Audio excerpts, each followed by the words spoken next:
Hello viewers, I'm Ron Grant coming to you live and direct from Tortola in the beautiful British Virgin Islands. You're watching 284 Media. Thank you so much for your time. The Commission of Inquiry and the some 40-plus recommendations continue to be of paramount importance and grave concern to the people of the British Virgin Islands. With that in mind, we continue to look at our regional counterparts for advice and support during this very uncertain time. Joining me today to discuss in detail the BVI's COI report and its possible implications is Shirley Osborne of Montserrat. Ms. Osborne is the immediate past Speaker of the Montserrat Legislative Assembly and was the first woman to chair a political party in Montserrat, to which the party was elected overwhelmingly under her leadership. During her time as Speaker of the Montserrat Legislative Assembly, she served as the chairperson of the Commonwealth Women Parliamentarians of the Caribbean, Atlantic, and the Americas region, and as one of the regional representatives on the Executive Committee of the Commonwealth Parliamentary Association. In 2015, she was elected Vice Chairperson of the Commonwealth Parliamentary Association. When we return, she lends her voice and experience to this possibly life-changing moment in Virgin Islands history. We'll be right back after a quick commercial break. Yo, everything good, Dad? Aye. This thing got me one way, Daddy. What you mean? Ever since I hook up with this thing, can't eat, I can't sleep. This is the first thing I touch it when I reach home. What you really? Hey, this thing like you know. Dad, this thing got me staying home. Keeping out that trouble me. Wow. What your name is? Shit. I talking about my CCT life. Don't worry about missing your favorite series, sports, news, and local programming. Come to CCT today and sign up for CCT Live to access over 80 channels. CCT Live. Bring it home. 1 month free trial turn into 5. 5 months turn into, well, you know I hustle. I watching ball. I been watching football. Dad, Nickelodeon, Paw Patrol. I am hooked. Hook, I tell you. Viewers, welcome back and thank you so much for sticking with us. Ms. Osborne, welcome and thank you so much for your time. Thank you for having me. Now, you come from a political family, being the daughter of the late Chief Minister of Montserrat, Sir John Osborne. I take it that growing up in a political home, you would have taken a keen interest in politics. I also take note of the fact that you served as Speaker of the Montserrat Legislative Assembly. With your extensive political knowledge, we are grateful for you and to hear from you. Thank you so much again for your time. Now, I want to begin. Did Montserrat ever have a COI or anything similar that may have led to UK intervention in one form or another? If so, when, and can you give us a brief synopsis of the events? Yes. Yes, Montserrat didn't actually have a COI, but in 1989, the British government intervened. The British government considered that our financial services sector was in need of reform. The accusation was that there was a lot of fraud and there were monies coming in being laundered through the offshore banking system. And so they did, it took them about 3 years or something, and they did an investigation at the end of which they arrested my father and another member of Parliament. Nothing happened after that. I remember sitting in court during the trial and being bemused, for want of a better term. He was represented by QC Elliot Motley out of Barbados, and there's a lot of talk on the island because up until then, Montserrat had done really, really well with our financial services, and as a matter of fact, we had money in the bank. We got hit by Hurricane Hugo in 1989, got devastated, quite literally. Every building in Montserrat got damaged. Many of them just got completely obliterated. And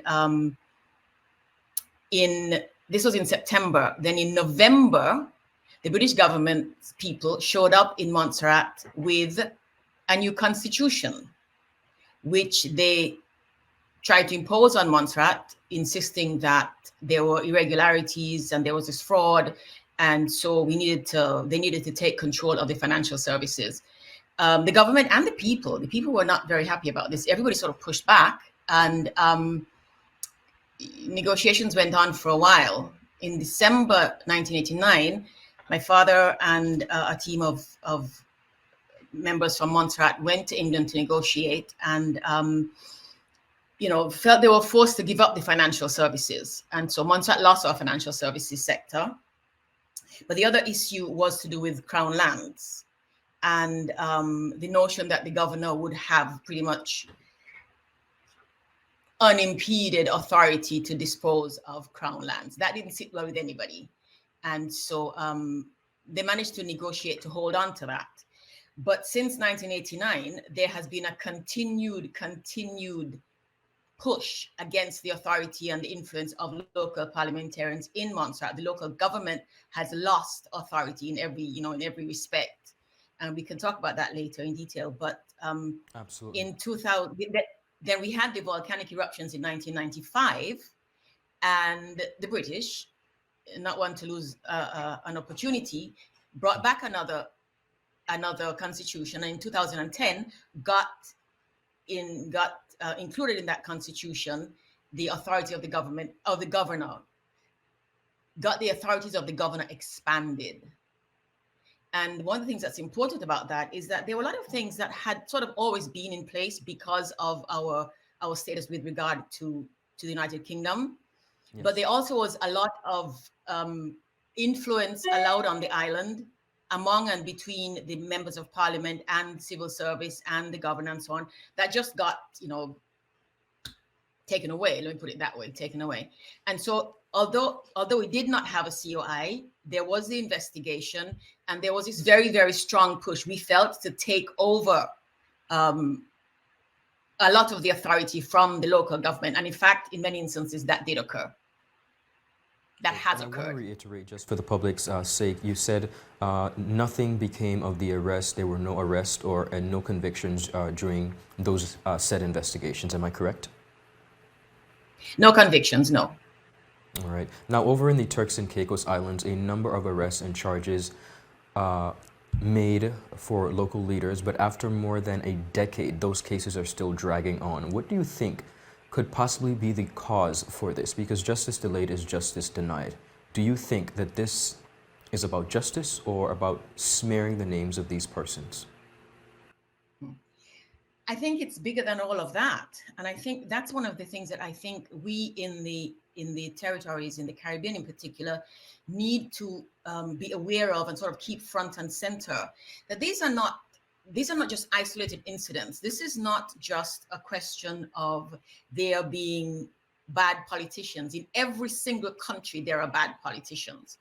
The system that was left to us in the Caribbean by the British is a bad system. It breeds what we are seeing now. That's part of the problem.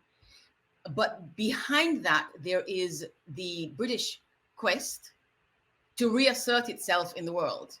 And, people around the Caribbean and in England and across the Commonwealth, actually, because while I was speaker, I did a lot of traveling and talking in my capacity as an officer with the Commonwealth Parliamentary Association. I got the privilege of having some informed and insightful conversations with members of parliament around the Commonwealth. And one of the things that seems clear to pretty much everyone is that Britain is determined to reassert herself as a global power. And this is not, there's nobody making this up. In 2016, 2017, when Mrs. May was in office, and Britain was moving out of the European Union, this was one of the things it said. It wanted to be a global power. It called itself the program, the process by which it would reacquire its influence around the world. They called it Global Britain, and they made it very, very clear. There were documents passed between the financial Foreign and Commonwealth Office and members of Parliament and Foreign Affairs Select Committee and so on that clearly state that that is what Britain wants. And I think we in the Caribbean, we have so much been trained to just sort of react to what comes down, that we haven't been looking ahead, and we haven't been putting the pieces together based on what's been happening in England. The United Kingdom didn't leave the European Union just because they got tired of that. They left because there's a strategy for reasserting UK power and authority around the world. And the Caribbean territories are important now. They probably weren't, they were not several decades ago, but they are now. And, you know, what people tell me is that the thinking is that, among other things, the United Kingdom wants to reassert itself in relation to the United States, which was once a colony and is now a massive force. And if you remember in during the Iraq War, the thinking is that the United Kingdom wants to reassert itself in relation to the United States. And in that context, the United States wants to maintain absolute full control of the Caribbean region, which it has called, in so many instances, its backyard. The United States also has concerns about China in the Caribbean. China has been making inroads, for want of a better term, in the Caribbean. They have contributed to the refurbishment of the Red House in Trinidad. They built a sports complex in Barbados, airports in Antigua. They've been working their way in. And of course, America has a problem with that. And if you look through the documents that have been submitted to the FCO and to the House of Commons, you will see they make direct reference to controlling China, to supporting the United States in controlling China's influence around the world. And that goes back to, because China, of course, is not doing this out of goodwill. China's playing politics, and they want the votes and the support of the islands in the region. And so the United Kingdom is determined to put a stop to that, to reassert itself, and to raise its cachet with regard to its former colony, the United States. And I think the people in our region, our not just the overseas territories, even the independent countries in the Caribbean, probably are not paying as much attention to that. I think Grenada happened so long ago, we've begun to forget, and we shouldn't forget, because it all, it boils down to who we think we want to be. Understood. Now, as you know, we recently had a commission of inquiry in the BVI, which has garnered quite a bit of interest across the Caribbean region. I know you have had the opportunity to review the report. What are your immediate thoughts on the BVI's COI report? Well, first of all, if the term democracy keeps popping up in it, and I'm not sure how you square democracy with the opinions and the discretion of one person, whether it's the single commissioner, or the fact that we are still talking about an autocratic decision, and we are talking about removing people's political power, the power of the people, because that's what this boils down to. If you suspend the constitution of a country, you remove the ability of the people to manage themselves, to run their country.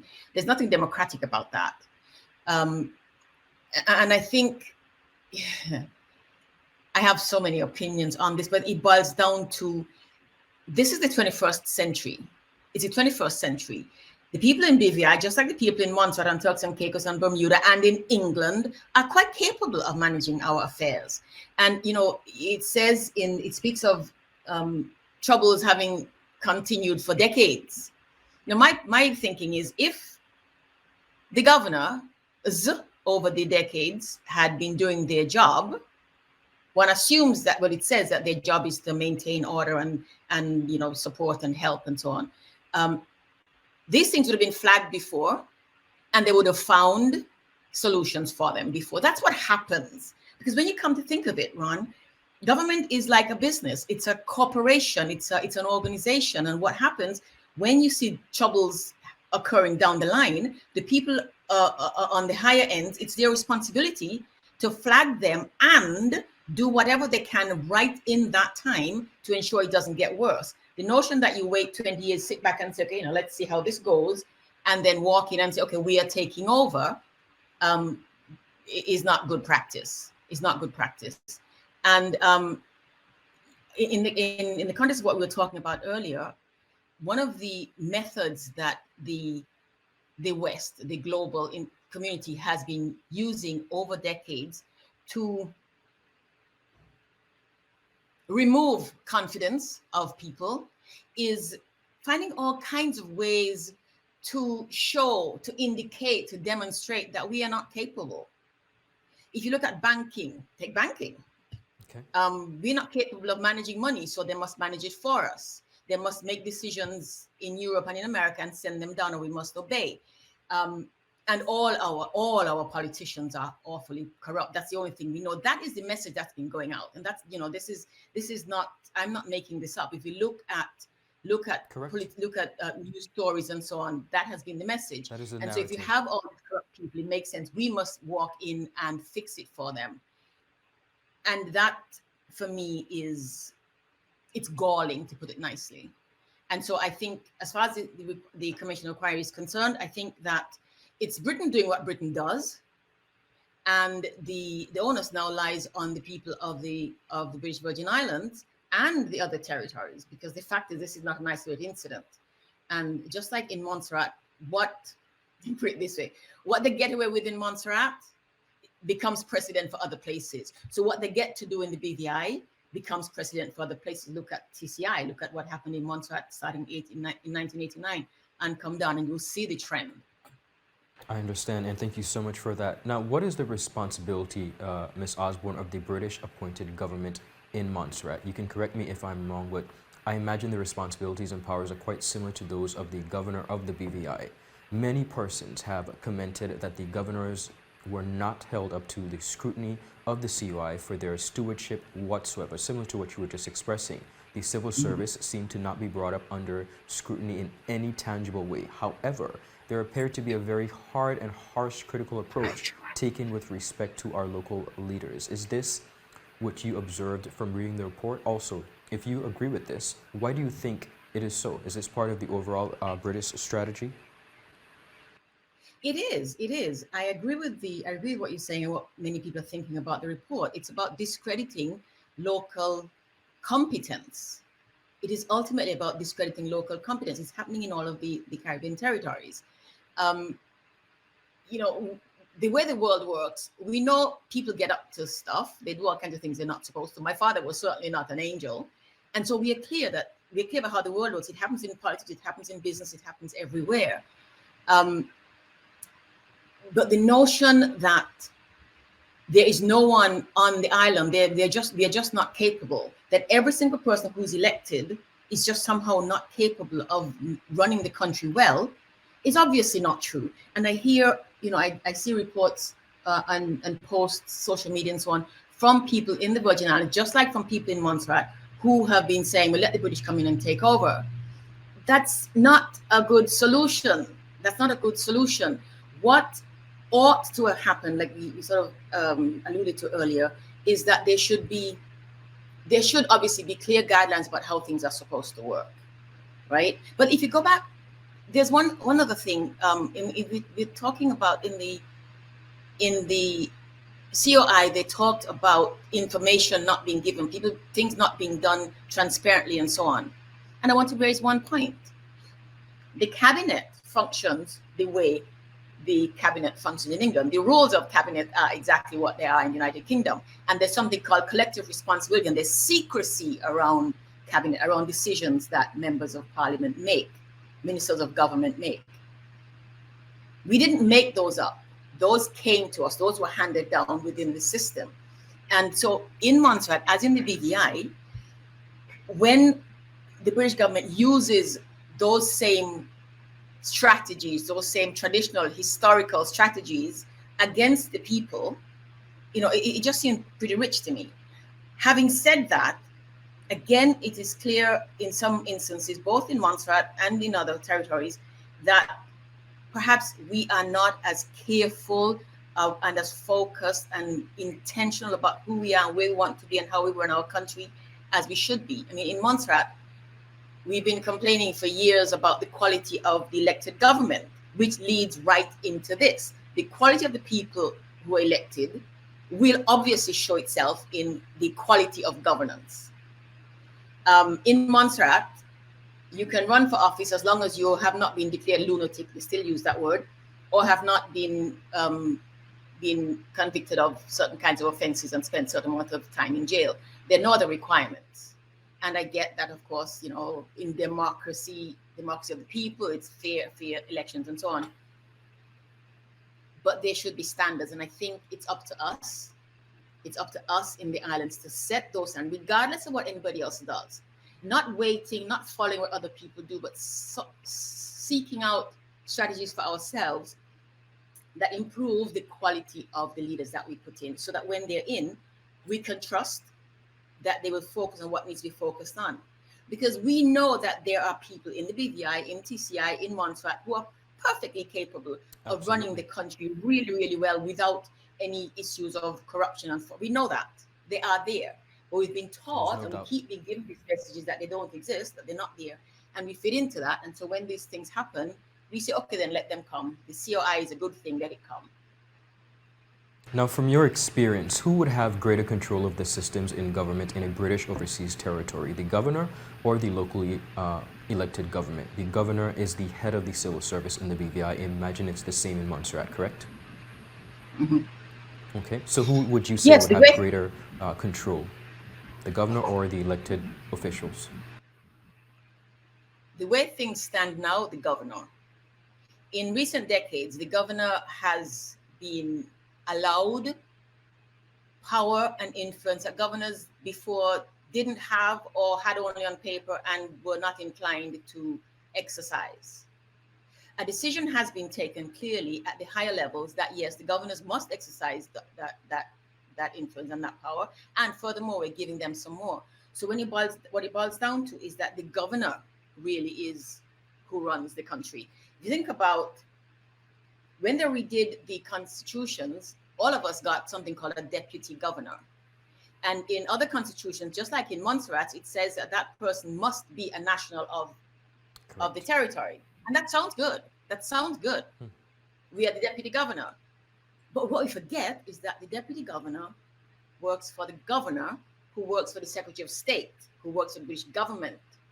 And even though he or she is one of us, that's true, their professional loyalty is not to us. And so I've seen it play out in Montserrat. I've seen it in other territories where there are clashes because the deputy governor, the elected officials and the people think the deputy governor should be working to support them, when really that's not his or her work. Furthermore, the British government has been working to reduce the power of the elected officials. So ministers are being told, I've sat in meetings, there's a in Montserrat, it's still going on, where they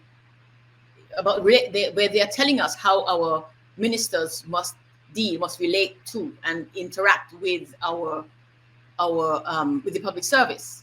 And so it has come to the point, not just in Montserrat, where there's a civil service which does not consider itself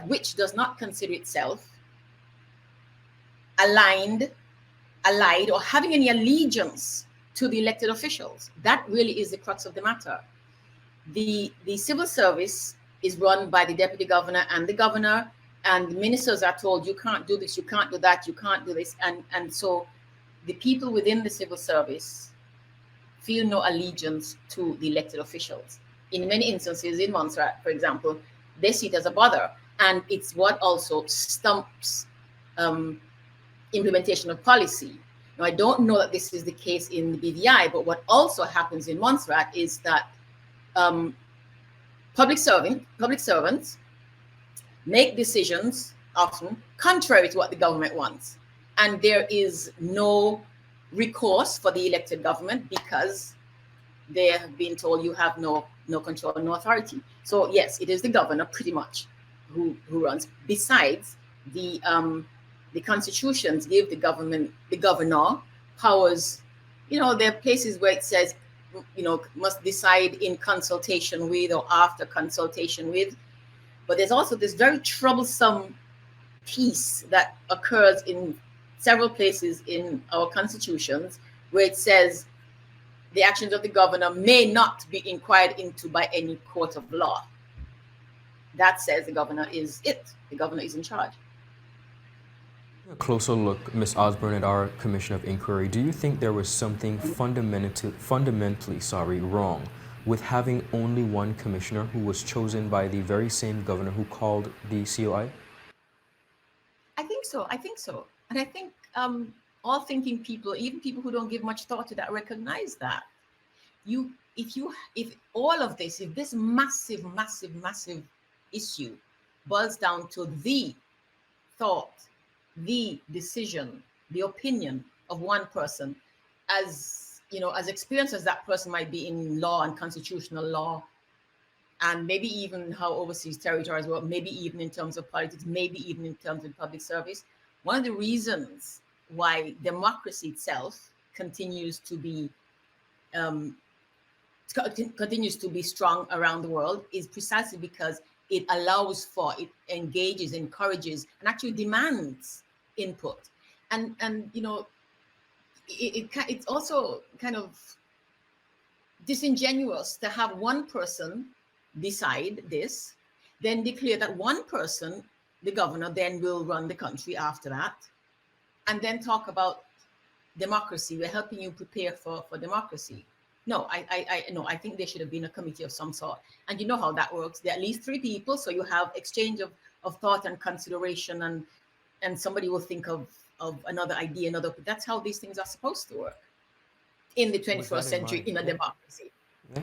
The very same sole commissioner in the COI relied upon the audit reports for the basis of his investigations. Many of our politicians complained bitterly, even before the COI was called. I might add that some of the reports coming out of the Auditor General's office were grossly incorrect.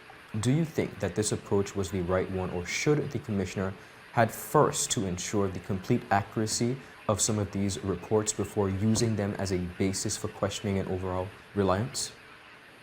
Because that's essentially Well, of what course, happened.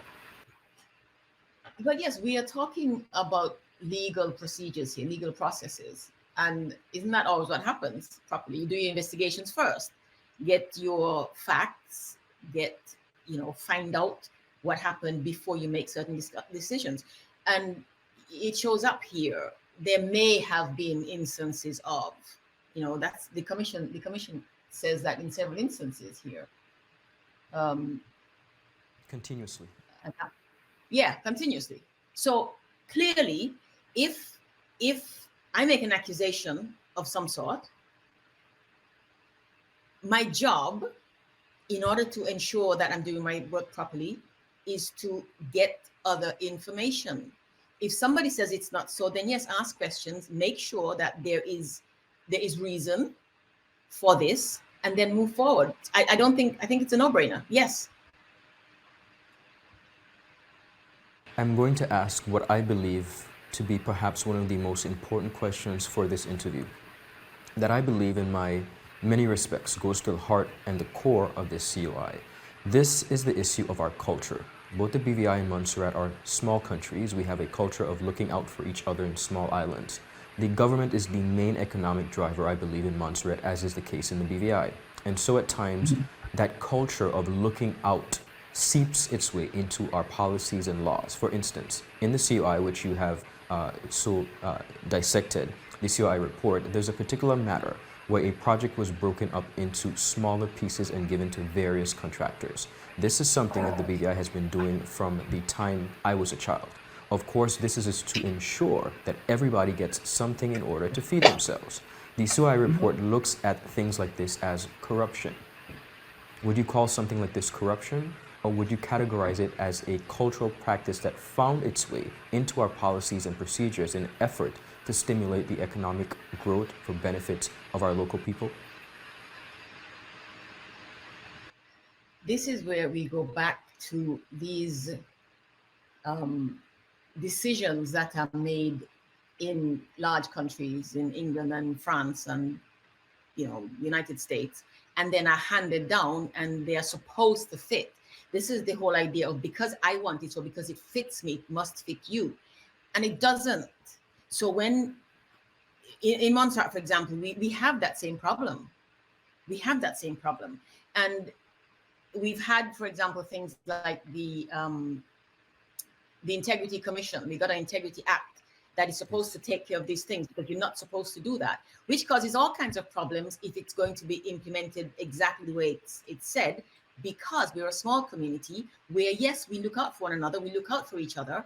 And yes, it is important that we can't do things just by mathematics.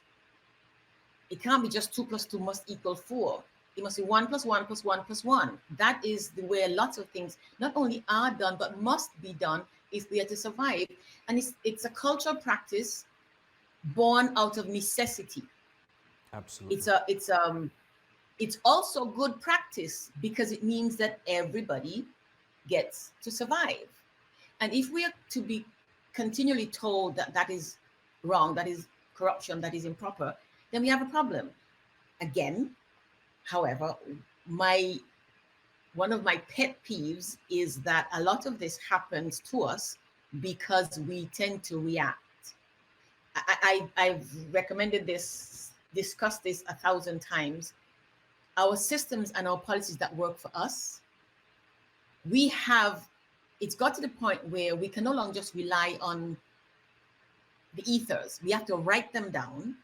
We have to know where they are. We have to know why they are justified. And that's the only way we can push back against these things. So it is up to the government, and I think that's a failing of all our governments, not having taken the time to figure out, how does the BVI really work? How does Montserrat work? How do we really want it to work? What is important to us? Why is it important that we maintain this or the other? Yeah, exactly. But we tend to react to these things, and then we lose them and we suffer. Now, from the recommendations in the report, are there any decent, in your opinion, are there any decent, respectable, good efforts that you think could come out of this COI report? That's a delicate one. I think we can all universally agree that good governance is important. We can all agree that our leaders must be leaders. They must take the responsibility of leading us really seriously and not do things that would compromise our integrity as small nations. And I've begun to call Montserrat a small nation, by the way. Our integrity as small nations, our integrity as groups of people. And so I can see that if there have been, and of course there always are. So I'm not saying that there aren't. I'm sure there are things that are not working in the BVI, just that they are in Montserrat. It is, if nothing, this COI has highlighted some.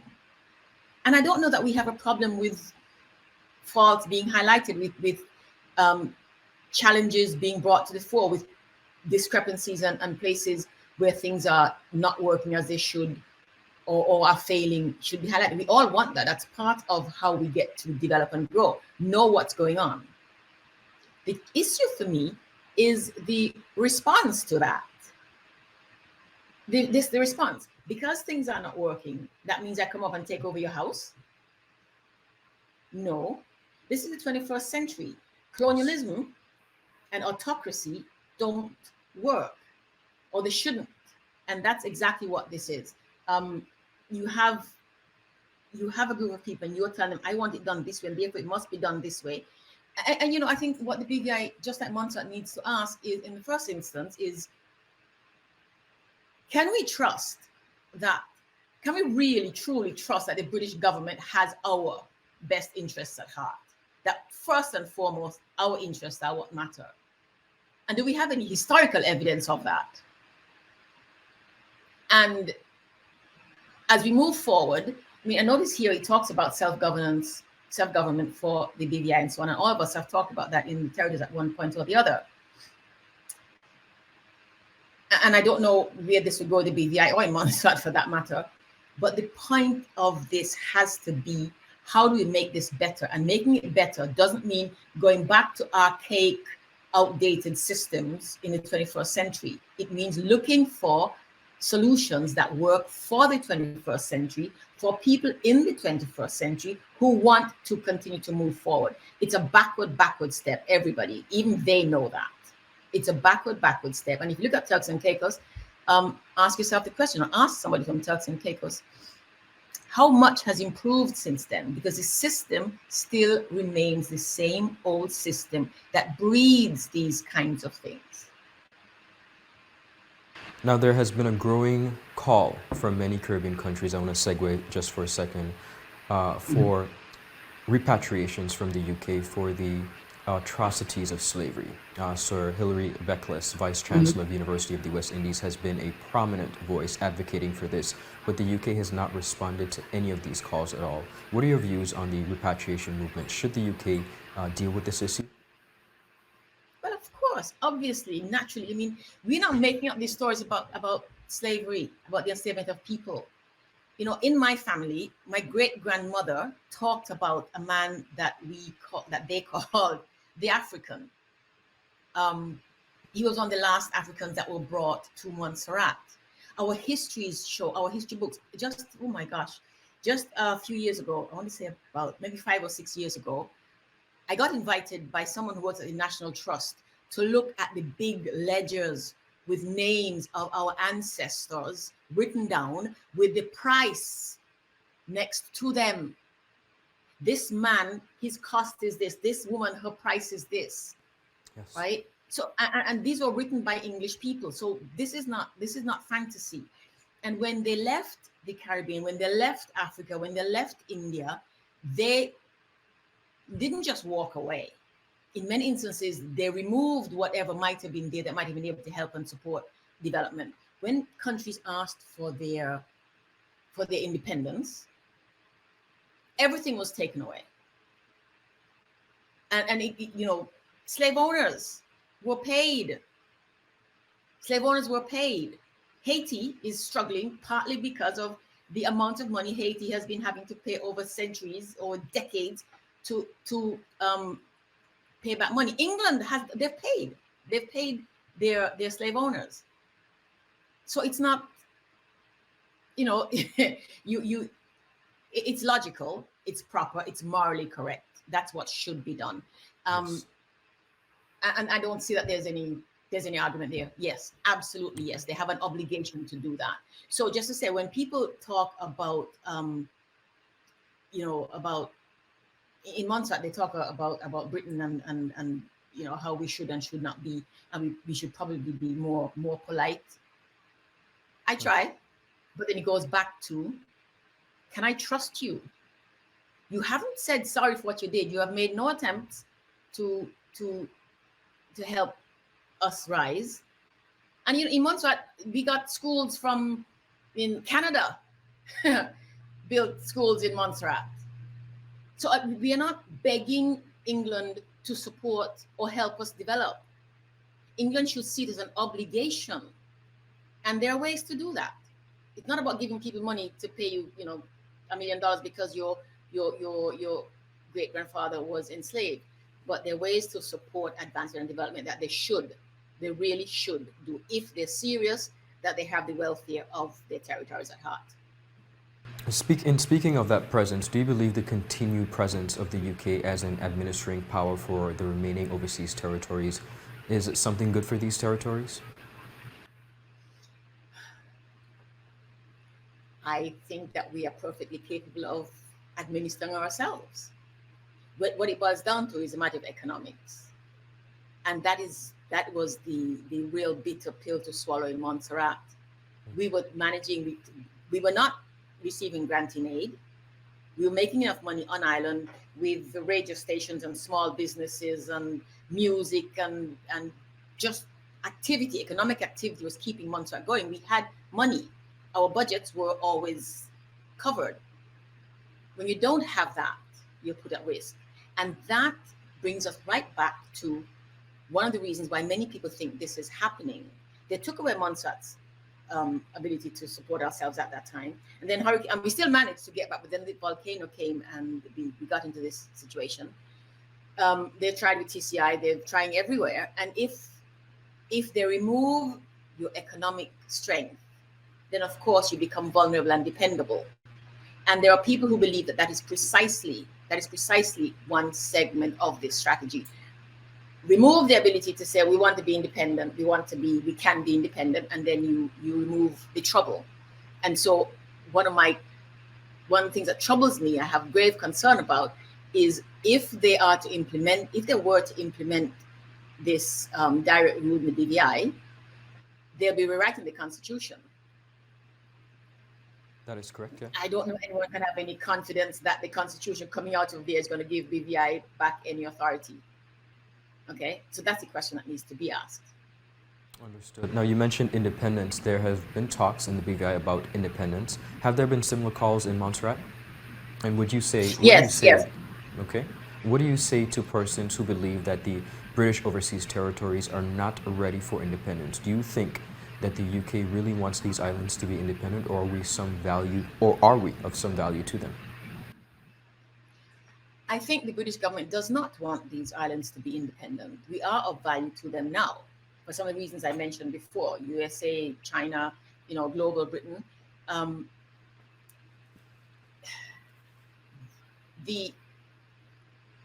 I think when people think of independence, they think of only of sort of not having enough money. But the fact of the matter is, the British Virgin Islands covers its recurrent budget. Correct. It's not in grant, so therefore it can pay for itself, and it'll do what other people, other institutions, organizations do. If you need money for infrastructure, you go borrow the money based on what you're earning.